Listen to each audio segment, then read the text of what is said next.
ለእስልምና እምነት ተከታዮች በሙሉ እንኳን ለታላቁ የረመዳን ወር በሰላም አደረሳችሁ። ታላቁ የረመዳን ወር በሂጅራ አቆጣጠር 9ኛው ወር ነው።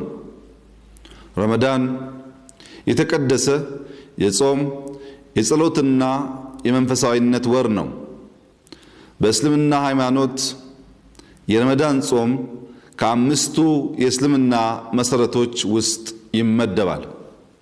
ይህንን ወር ከቢሊዮን የሚልቁ ሙስሊሞች በመላው ዓለም በጾም በመልካም ተግባራትና በጸሎት ያሳልፋሉ።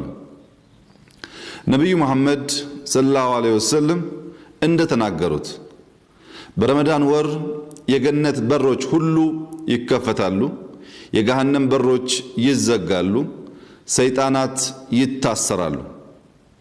የረመዳን ወር ፈጣሪ ቅዱስ ቁርአንን በቅዱስ ገብርኤል አማካኝነት ለነብዩ መሐመድ ሰለላሁ ዐለይሂ ወሰለም ያወረደበት የተቀደሰው ወር ነው።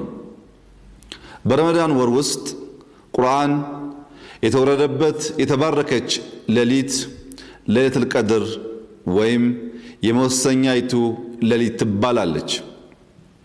በዚህች ሌሊት የሚተገበር መልካም ተግባር ከ1000 ወራት መልካም ተግባራት የላቀ ምንዳ እንዳለው በቁርአን ተጠቅሷል።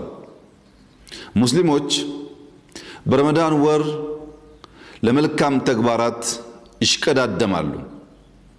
ጊዜዋ ተለይቶ ያልተጠቀሰችውን ይህችን የለይለቱል ቀድርን መልካም ተግባር ምንዳ ለማግኘት ግን በልዩ ሁኔታ ይተጋሉ።